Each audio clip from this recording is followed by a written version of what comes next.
morning. This is Beth with Amistad here at Amistad Minutes. And today we have a very special guest. As always, all of our special guests are special. But we have Dr. Zaneta here from Driscoll. Yay!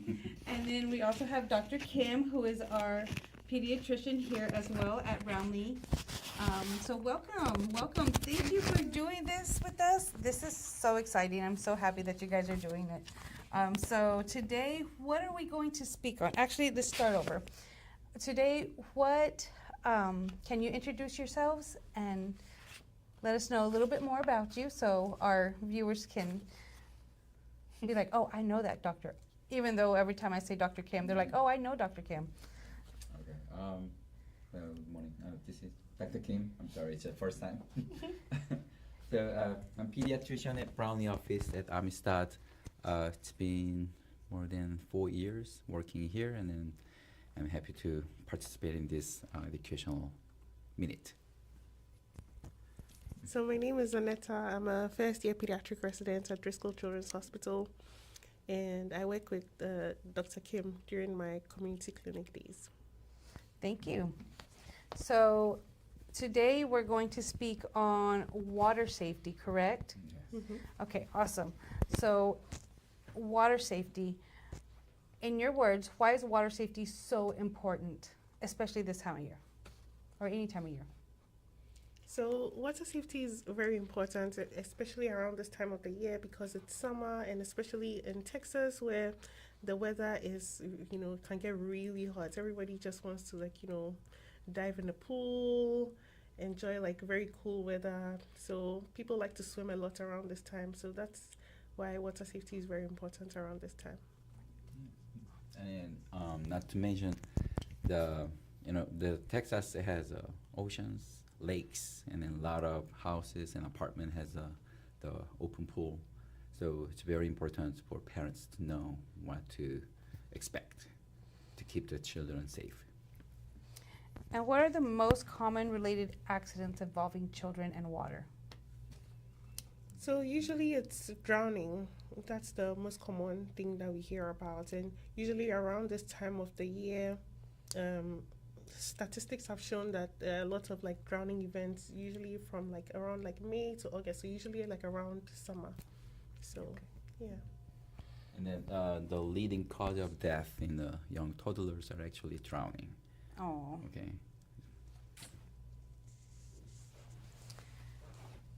So, in your opinion, what age should parents start teaching children about water safety? So, teaching about water safety can start as early as possible. The American Academy of Pediatrics says that you can start teaching children how to swim from as young as 1 year of age. So not necessarily the act of swimming, but you start with familiarizing them with water, and then when they develop the motor skills to be able to swim, and then you graduate slowly, and then by 4 they should be able to know how to do some swimming. Okay. She answered very quickly. And what are the best ways, Dr. Kim, that parents can prevent drowning accidents? Most effective way. It depends on the setting. If you're in the offshore, in the ocean, or if you're in the swimming pool in the apartment or in your house. So I think the most important, a very effective way is having designated person to watch your child.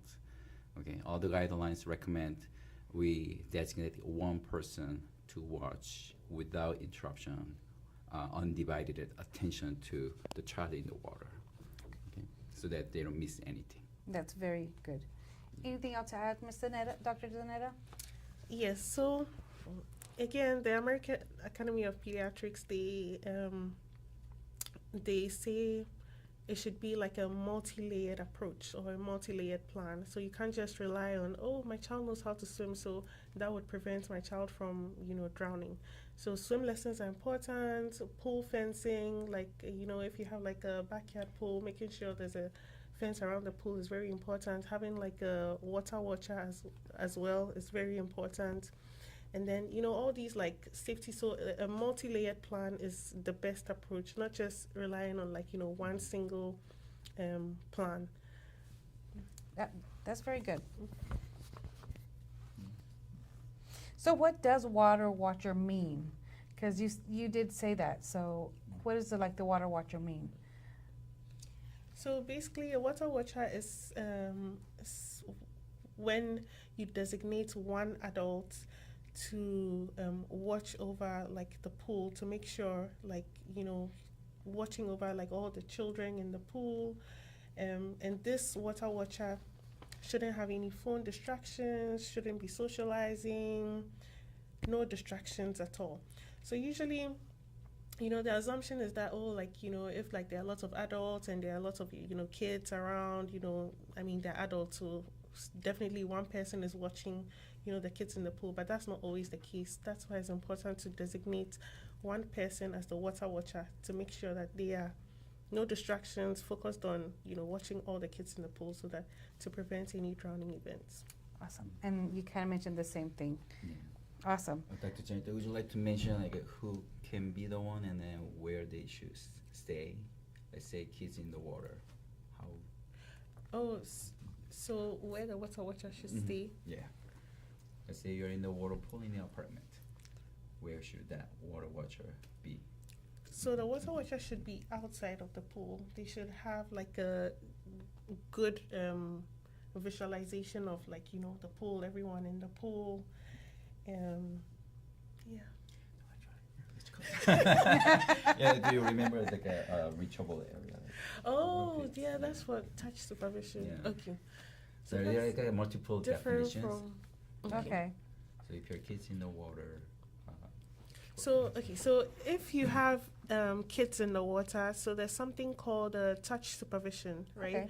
Especially for children less than 5 years of age, you want to make sure they are at least like at arm length. Yes. So that if anything happens, you can easily rescue them or anything. So that's like the touch supervision or the arm length. They should be like at arm length from you. An arm while length. in the pool. So an arm length. Yeah, because I have a 6-month-old grandbaby, and I literally have a pool in front, but it does have a fence around where I live. So always have him 1 arm length away from me. Mhm. Great advice. Great advice. No, well, I feel like they should not be further than an arm length from you at that age. So. Definitely. Floaties and like little things you put them in, are those reliable? Like, can parents just put them in there and be like, oh, I can go swimming now? Are those reliable to do that? Like, are they part of the safety or no? So unfortunately, they are not part of the safety Okay. devices. They are just like supplementary stuff that you can use to increase the fun in the pool, but they can deflate. They are not very reliable. They are not going to save your child if the child is drowning. So we don't rely on that. It's not part of the multi-layered approach that the American Academy of Pediatrics recommends. Okay, great. Also, I want to mention if you want to purchase any floaties, use the U.S. Coast Guard approved life jacket. Oh, Yeah, that's the only thing that proved safe, right? okay.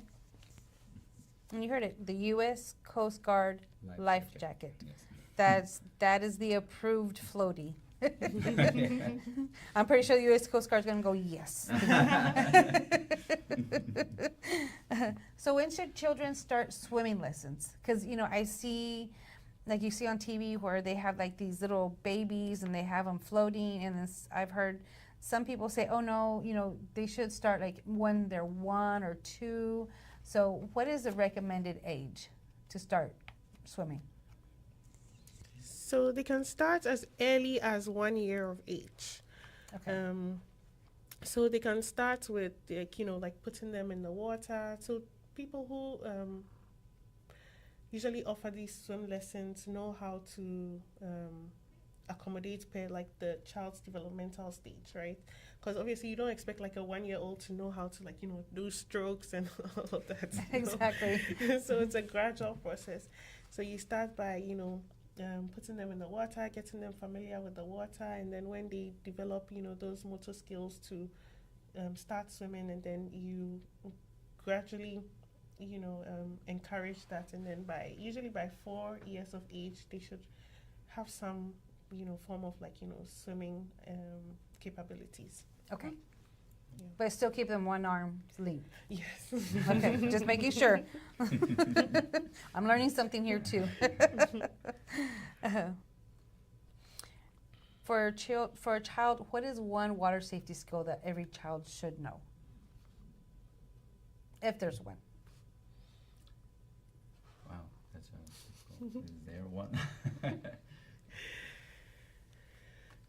So, I mean, I think it also depends on the developmental stage of the child, because, I mean, for like a toddler, maybe, teaching them that, oh, like, don't go near the pool if, mommy is not around or dad is not around, giving them, basic instructions like that can, help them.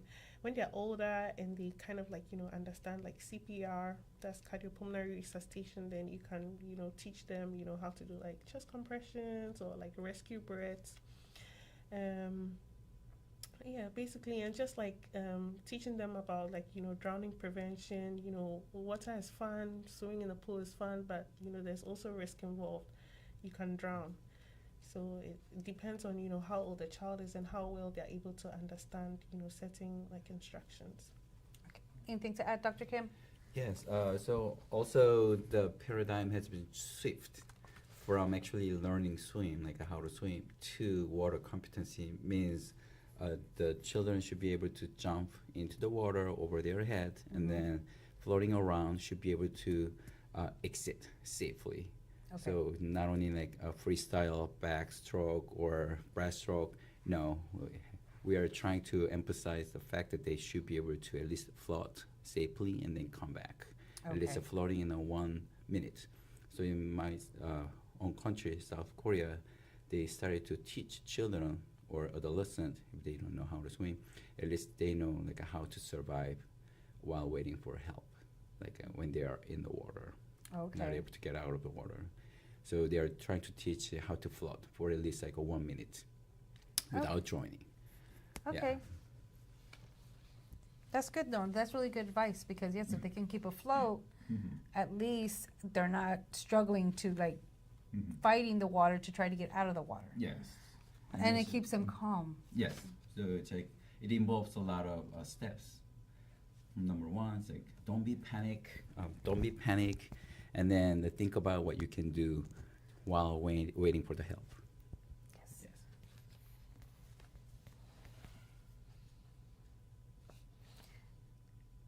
Children who are afraid of water, do you have any advice for those parents? Because there are some children that are afraid. My Alexis was actually scared of the pool for the longest time. She refused to go anywhere near it until she learned what it was. And then she's like, yay! But do you have any advice for those parents? Okay. I know she knows many things, but let me share my experience, because I have 3 children, and then one is like right now 3-year-old, and everyone is enjoying water. But every single child started from being afraid of the water. So I'm using some medical terminology, but desensitization. We started from like shallow water, having fun, so that they feel more comfortable being in the water, not in the water, but touching the water. And then we go a little bit further and deeper over and over again. Okay. Still, my 3-year-old son, if we go to the city pool, he stays with me all the time. But first 5-10 minutes, he will be with me, and then next 20 minutes, he started to go away from me within arm length. Of course, he's wearing jacket, and then I see like 30 minutes or an hour later, he's like floating around. But of course, I'm watching him all the time. So use this desensitization skill, and then never force them to do certain things that they don't want or they are afraid of at the beginning.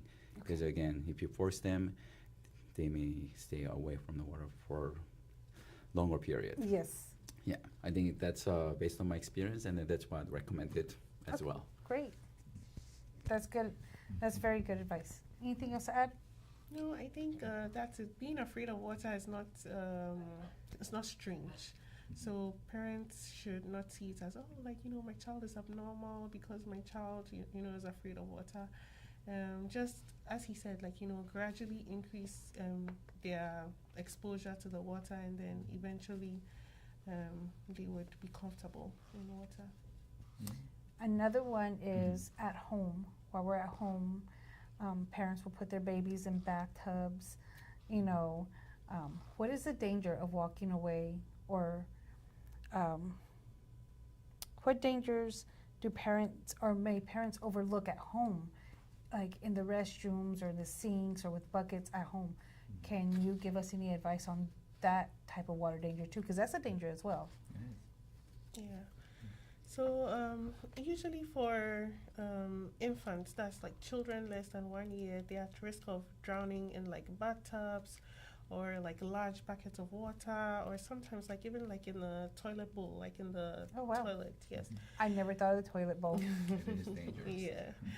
So it's good to, like if you have like infants around, to keep like, the toilet seat covers down.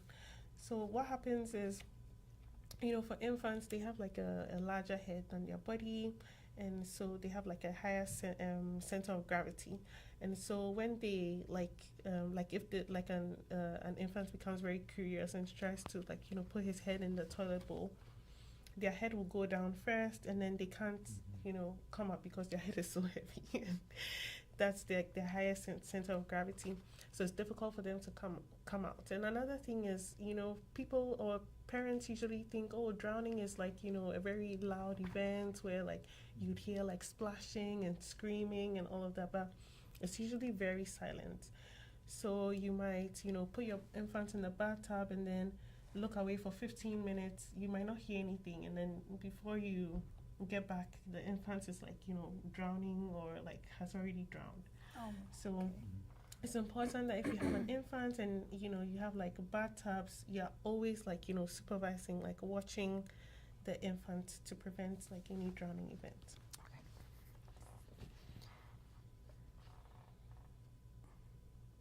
And what should parents do? Sorry, what should parents do if they're witnessing a drowning? Sorry, couldn't get that word out. So the first thing is to call 911 or to call for help. That's the first thing you have to do. And we also encourage every parent to know how to do CPR. That's very important because CPR has been shown to double survival rates for drowning victims. So it's important to learn how to do CPR, but always call 911 first, and then you start with your CPR. And usually for CPR for drowning victims, you want to give as much rescue breaths as possible, because it's been shown that the causes of cardiac arrest in drowning victims, that's like the causes of the heart stopping in a drowning victim is usually because of lack of oxygen. So you want to make sure you give them enough rescue breaths and not just the chest compressions. Mm-hmm. I mean, we are emphasizing this because usually the CPR situation, let's say somebody has a heart attack. Now the guideline says we start from chest compression, even without rescue breath. But drowning is, we don't have oxygen. Yes. That's why. So give a rescue breath first and then do the CPR, like chest compression. Okay. Yes. And since we're talking about CPR, are there any places here in Corpus where parents can go and take CPR classes? So I know occasionally in Driscoll they organize these basic life supports educational activities for parents. Okay. So that's something that if any parent is interested in, they can make inquiries about and then join the class whenever it's in session. Okay, great. Thank you. I think Amistad should start offering the classes. Hey, that would be great too. I remember we're gonna have a BLS, a basic like support skill like a trainer soon Oh, for great. for our the staff. But why don't we utilize that resources to provide CPR lessons for people That would be we good. serve? I'm just thinking. This is hypothetically. We're coming up with ideas as we're doing this. Can you explain dry drowning or secondary drowning?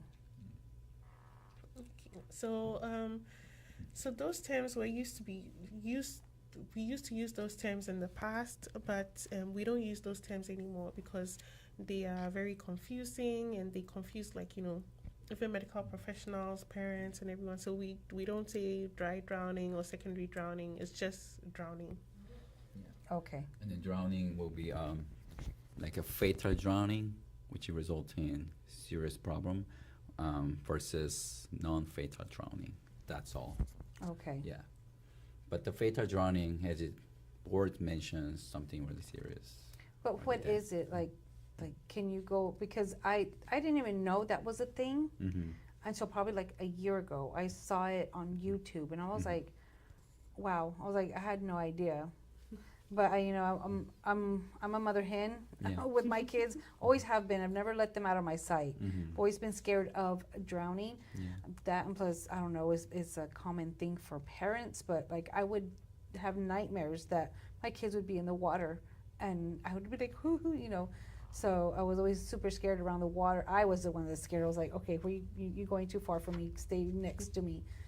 I was no fun as a mom at the pool, but my kids are all good.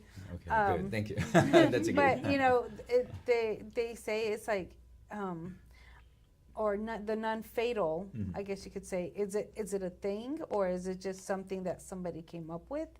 No, it's actually medical terminology where the fatal drowning means it resulted in death or resulting in like a neurological deficit because okay. of the long time without oxygen. Okay. Whereas non-fatal drowning, some kids just had a drowning and then parents was able to pick him up and they went to the emergency room. Thank God there's nothing happened. Okay. There's no consequences, for example. Okay. Yeah. And how can pediatricians educate the parents? So for education of parents, I feel like the best opportunity we can get is usually during like the well child visits, and especially like around the summertime, whenever pediatricians are seeing children in clinic, just provide some anticipatory guidance, talk about drowning prevention, the multi-layered approach I spoke about initially, because we know children will want to go to the pool around this time, water parks and all of that. So usually like around during like well child visits is usually the best time. Okay. I think I should talk more about oral safety during my watch out visit with the patient, but 6-month-old or 4 to 6 month old baby is able to turn themselves or starts to sit up, and then 6 to 9 month old, or maybe too early, but the 9 month old ish, they start to crawl, and then by 1 year old they're gonna walk. That means they become mobile. That means the parents will be busier, but they need to pay more attention to their kids because they can go anywhere there, and then they are very curious about every single thing. So the pediatricians can talk about their safety issues. That at the time we can include the water safety. It wouldn't take more than 15 or 20 seconds to talk about it. So.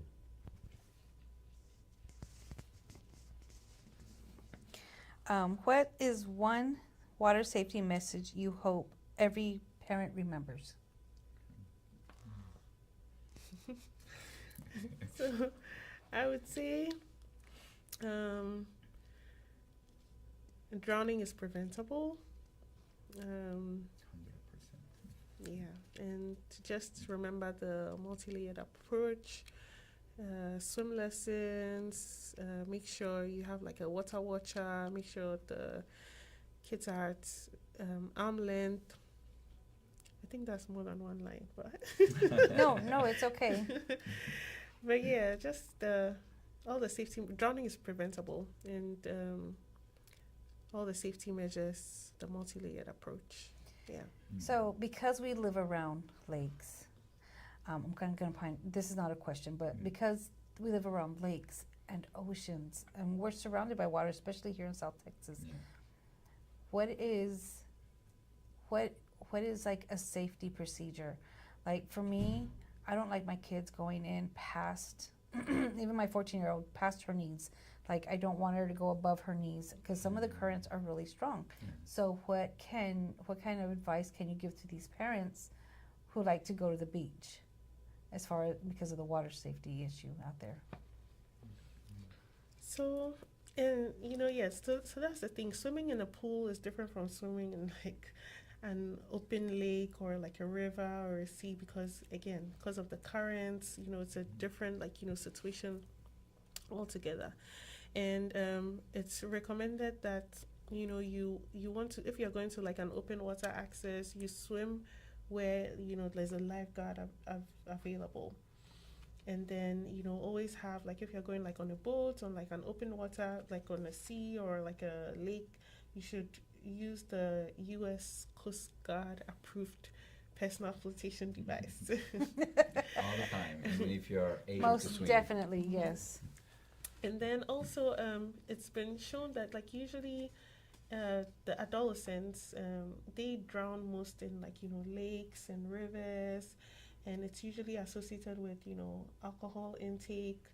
So, if you have like adolescents, just be mindful, tell them that, when they're around like, water, lakes and, rivers and seas, they should limit their alcohol intake because that can sort of like impair your judgment, and then you end up doing, high risk activities and you end up drowning. So that's also one advice to give. Dr. Kim, any advice for these ocean goers, the kids? And I mean, Dr. Zaneta mentioned every single thing that we need to know as a parents, but also we need to know our limitations. I think I consider myself really a good swimmer, but I know my limitation. I don't go beyond that. So my children all learning swimming, thank God. They love it, but they still wear jackets. I think I need to buy like US Coast Guard approved jacket. But yes, you have to know your limitation and follow the guidelines, and then watch the sign. If they say there's no lifeguard, you should be the one watching your children all the time. thank you. Yeah. Yes. How can listeners stay connected with Amistad Health for more pediatric health and safety information? I think we just started it. So. I know. I was gonna say we just started this. This is our first one, so you can stay connected through our podcast, most definitely, or go on our social media sites, which is Facebook, Instagram. We even have a TikTok as well, and hopefully we get to see more of Dr. Kim on here too. And Dr. Zaneta. yes, Dr. Zaneta. So, any last thoughts for our viewers out there and our parents? I just remember from what I read about water safety, nearly all of them were drowned unexpectedly. They were there when no one expected they are in the near water, especially toddlers.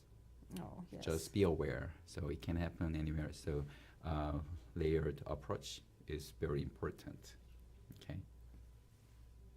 Well, thank you, Dr. Kim. Thank you, Dr. Zaneta. I appreciate both of you very much for being on here. You have no idea. I hope I get to see you again, and you too, Dr. Kim, here on our podcast, either together or separate. It doesn't matter. There are so many things I feel like parents should be in the know of, so you two are very great resources for that. Thank you again for watching Amistad Minutes. This is Beth, of course, and just a reminder also, Dr. Kim, right before we leave, before I say my goodbye, can you tell them anything about our sports physicals that's going on? Okay. Whether you are our patients or not, we offer free sports physicals throughout our offices. One in the Arkansas Pass, and the other one is south side of the Corpus Christi, and here at Brownie office. We just need to call our office and schedule an appointment, and then come here, get that done, and we are happy to serve you. Oh, we are not doing it. So yes, so if you have a child who is in need of a sports physical, please give us a call at one of our 3 locations, either in Aransas Pass, like Dr. Kim said, here at the Brownlee location, or at Southside. We are here and available for you. And also, if you're needing a new pediatrician for your child, please, by all means, give us a call. Come take a tour of our facilities, and we'll be more than happy to accommodate you. Again, thank you, and you have a blessed day. And this has been Amistad Minutes, and it's been a wonderful time speaking with Dr. Kim and Dr. Zaneta. Thank you. Thank you. Thank you. Thank you, Dr. Zaneta.